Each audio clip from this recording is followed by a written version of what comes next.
Ba mình chọn ao chịu vật cử xa chụp rừng bạch bát chỉ ở đây propon từ tại đăng pi bòn mán trong nách kháng cào này.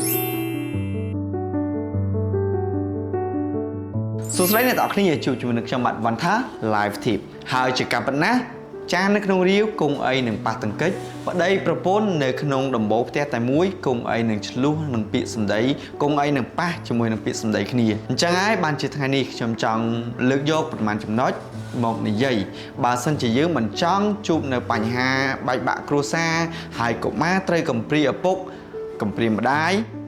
chỉ ở đây propon cô tại đăng pi buôn trong nách nơi hàng cào này trong nách tí muối cứ ở đây propon cô tại miền trong nách rùm rùm mùi cứ rùm cầm nách rùm dục bó rùm ca nghĩa nâng rúp rùm kia trong mùi nâng ca sầm ra chất tơ lừa vẩy mùi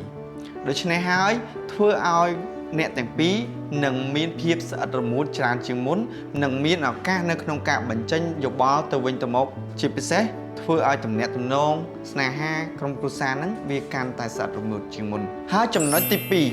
đại phiệt cha nơi khôngប្រទេសកម្ពុជាយើងខ្ញុំជឿថាដៃគូស្នេហាក្រុមគ្រួសារជាប្តីប្រពន្ធនឹងភាគច្រើនមានការយល់ច្រឡំនៅពេលដែលបានគ្នាជាគូស្វាមីភរិយាបានគ្នាជាប្តីប្រពន្ធគឺភាគច្រើនយើងតែងតែ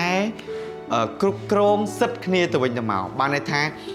ប្តីគ្រប់គ្រងទៅលើសិទ្ធិប្រពន្ធឬក៏ប្រពន្ធហាមឃាត់ប្តីបានណាអាហារការទៅលើការ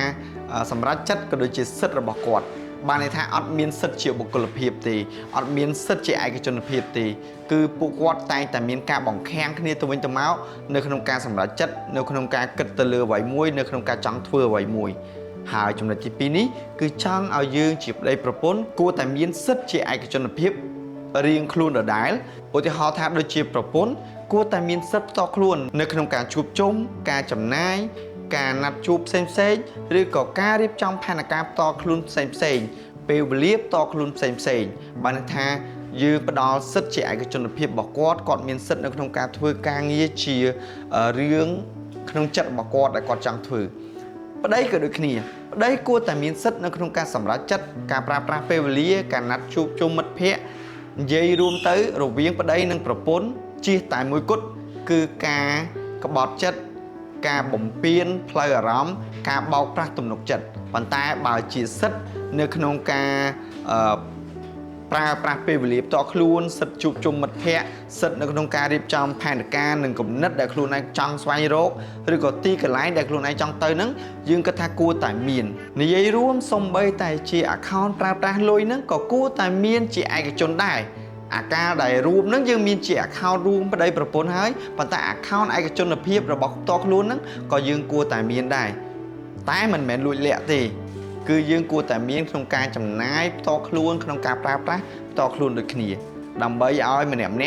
មានទំនុកចិត្តរៀងខ្លួនមិនមែនគ្រប់ពេលត្រូវតែទៅសុំមិនមែនគ្រប់ពេលត្រូវតែតតែមានការអនុញ្ញាតឬក៏តតែមានការព្រមព្រៀងច្រើនពេកទេអាការធ្វើបែបនេះធ្វើឲ្យជីវិតដីប្រពន្ធកាន់តែមានភាពសាំញ៉ាំហើយ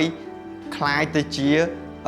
បញ្ហាមួយនៅក្នុងការសម្រេចចិត្តធ្វើអ្វីមួយឯចំណុចទី3ជាការពិតនៅក្នុងโลกនេះគ្មាននរណាដែលជាមនុស្សល្អឥតខ្ចោះនោះទេតែតែមានកំហុសរៀងៗខ្លួនក៏ប៉ុន្តែនៅពេលដែលយើងសាងចំនួនកើតឡើងម្នាក់តែងតែយកត្រូវរៀងខ្លួនម្នាក់តែងតែឈរនៅចំណុចខាងដែលខ្លួនឯងបានឈរបានន័យថាឲ្យតម្លៃភាពត្រឹមត្រូវនឹងនៅលើខ្លួនឯងច្រើនជាងដៃគូម្ខាងទៀតក៏ប៉ុន្តែចំណុចដែលត្រឹមត្រូវនិងគួរធ្វើបំផុតនោះគឺក្រោយពីចំនួនទាំងអស់នោះយើងគួរតែត្រឡប់មកសិក្សាពីបញ្ហាពីឫសគល់នៃបញ្ហានិងស្វែងរកចំណុចនៃការសាងបញ្ហានឹងឡើងបានន័យថាត្រូវសិក្សាពីខ្លួនឯងឡើងវិញថាយើងបានខុសដែរអត់ហើយបើយើងបានខុសហ្នឹងរៀងខ្លួនយើងគួរតែដាក់សម្ពាយចិត្តចុះបន្តិចហើយទទួលស្គាល់កំហុសបើសិនជាយើងបានខុសហើយការទទួលស្គាល់កំហុសរៀងខ្លួនបន្តិចម្នាក់ហ្នឹងវាធ្វើឲ្យកំហឹងហ្នឹងវាបានថយចុះហើយក្រៅពីនោះវាធ្វើឲ្យប្តីប្រពន្ធពីរនាក់คล้ายជាអ្នកដែលយល់ចិត្តគ្នាចេះអត់ឱននៅគ្នានិងសាងទំនាក់ទំនងហ្នឹងបានប្រសើរជាងមុនចំណុចទី4គឺផែនការរួមគ្នា ដំបូងយើងមានទី1ចំណុចរូបរួមប៉ុន្តែចំណុចទី4នេះគឺផែនការរួមគ្នាមានន័យថាជាប្តីប្រពន្ធជាជីវិតគូជាជីវិតគ្រួសារគឺប្រកបណាស់តែងតែមានក្តីប្រាថ្នាមួយរួមគ្នាគឺចង់ឃើញជីវិតក្រុមគ្រួសារបែបណាចង់ឲ្យជីវិតគ្រួសារមាន business បែបណាធ្វើការបែបណាឬក៏អនាគតកូនបែបណារកចំណូលបានបែបណាអញ្ចឹងជាប្តីប្រពន្ធគួរតែមានពេលអង្គុយជាមួយគ្នាហើយសិក្សាពីបញ្ហាទាំងអស់នេះនិងរកផែនការរួមមួយដើម្បីធ្វើដំណើរទៅជាដៃគូទៅជាគ្រួសារហើយការដែលមានផែនការពី1 2 3 4បែបនេះនឹងធ្វើឲ្យជីវិតគូអាចនឹងរស់នៅស្របគ្នាបានយូរអង្វែងនិងមានភាពយល់ចិត្តគ្នាបានច្រើនជាងមុនជាពិសេសក៏មានការអត់ឱនឲ្យគ្នាទៅវិញទៅមកបានច្រើនជាងមុនហើយជៀសផុតពីការបែកបាក់ក៏ដូចជាធ្វើឲ្យជីវិតកុមារនឹងคล้ายជាក្មេងកំព្រាឪពុកឬក៏ក្មេងកំព្រាម្ដាយហើយធ្វើឲ្យស្ថានភាពគ្រួសារទាំងមូលបានធ្លាក់ចុះឬក៏ត្រូវជួបនៅវិបត្តិឬក៏ការស្ដាយក្រោយនឹងនៅថ្ងៃក្រោយដូច្នេះខ្ញុំសង្ឃឹមថាអ្នកទាំងអស់គ្នានឹងទទួលបានមេរៀនល្អៗខ្លះពី4ចំណុចនេះហើយបើសិនជាអ្នកទាំងអស់គ្នាមានយោបល់ល្អផ្សេងទៀតក៏អាច comment នៅខាងក្រោមវីដេអូនេះបានដែរវីដេអូនេះបាននាំមកជូនដោយហាងលក់ទូរស័ព្ទដៃគ្នាយើងហាងលក់ទូរស័ព្ទដៃគ្នាយើងមានលក់ iPhone, iPad, MacBook គ្រប់ស៊េរីតែម្ដងទាំងមួយទឹកនិងថ្មីទាំង iPhone, iPad, MacBook ឬក៏ computer ប្រភេទ Mac ហ្នឹងគ្រប់ស៊េរីតែម្ដងមានទាំងធានាមួយខែមានទាំងធានាមួយឆ្នាំមានទាំងទិញដាច់វាយដូរនិងបង់រំលោះហើយគ្នាយើងតែងតែផ្ដល់នូវទំនុកចិត្តទំនួលខុសត្រូវនិងភាពស្មោះត្រង់ជូនអតិថិជនជួបខ្ញុំបាទវណ្ណថា live tip នៅវីដេអូក្រោយបាយបាយ